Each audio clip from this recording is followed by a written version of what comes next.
सीजेपीचे अभिजित दिपके यांनी स्कूल ठीक करो हे अभियान सुरू केलेले आहे। देशभरामध्ये शासनाच्या शाळांची दुरवस्था झालेली आहे, असं या कॅम्पेनच्या माध्यमातून अभिजित दिपके शाळांची झालेली दुरवस्था दाखवतात।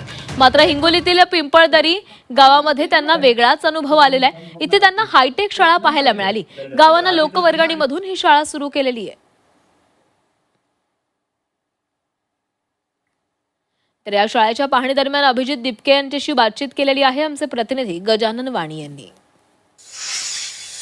आता अभिजित दिपके यांनी एक अशी शाळा बघितली, स्मार्ट शाळा बघताय की ही डिजिटल स्मार्ट शाळा या ठिकाणी अभिजित दिपके यांनी भेट दिलेली आहे। संपूर्ण शाळा ही गाव वर्गणीतून या ठिकाणी उभारण्यात आलेली स्मार्ट शाळा। आणि आता थेट आपल्या अभिजित दिपके आपण त्याच्याकडून जाणून घ्या।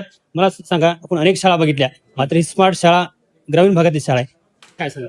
मला तर सगळ्यात जास्त आश्चर्य आणि आनंद या गोष्टीचा झाला की जिथं सरकार फेल झाली तिथं गावकरी पुढे आले आणि स्वतःच्या स्वखर्चातून त्यांनी शाळा एवढी सुंदर केली, एवढी हायटेक केलेली आहे।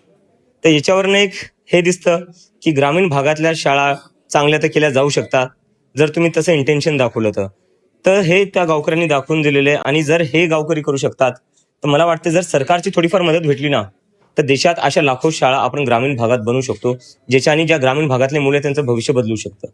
आपण अनेक शाळा बघितल्या, काचा फुटलेल्या दिसल्या, हो धक्कादायक म्हणजे जे बॅनर देखील जे उपमुख्यमंत्र्यांचे बॅनर समोर आले। हो आणि तेच मी सांगतोय ना की जर सरकारवर अवलंबून राहिलो तर तशी एक परिस्थिती आहे।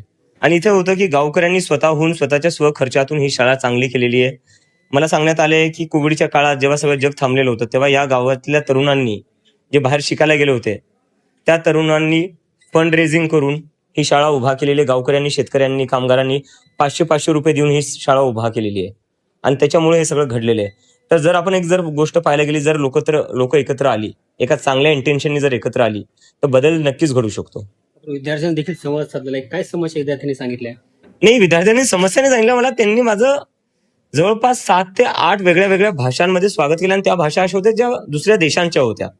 तर त्यावरूनच मला कुठं ना कुठं कळालं ही शाळा काही वेगळी आहे।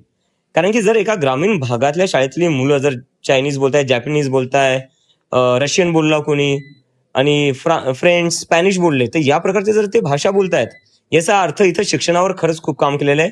आणि याचं सगळं क्रेडिट पूर्णपणे या गावकऱ्यांना जातं, गावातल्या लोकांना जातं।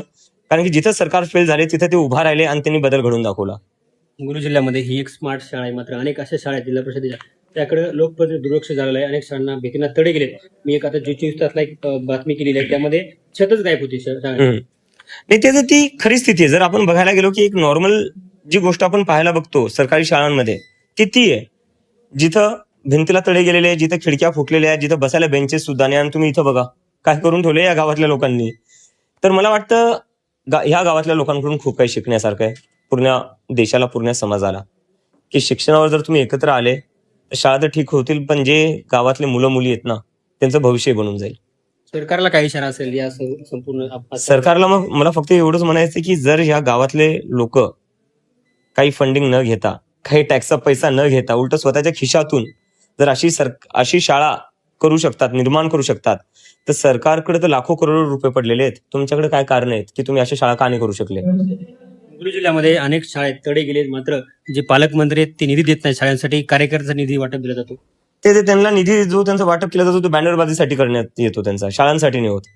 तर शाळांवर तुम्ही खर्च करा, कारण की जो निधी तुमच्याकडे येतो ते हेच जे शेतकरी आहेत, कामगार आहे, यांच्याच टॅक्सचा पैसा येतो आणि तो टॅक्सचा पैसा यांच्याच मुलांसाठी वापरला गेला पाहिजे। जे गावातले मुले आहेत त्यांच्या शिक्षणासाठी तो टॅक्सचा पैसा वापरला गेला पाहिजे।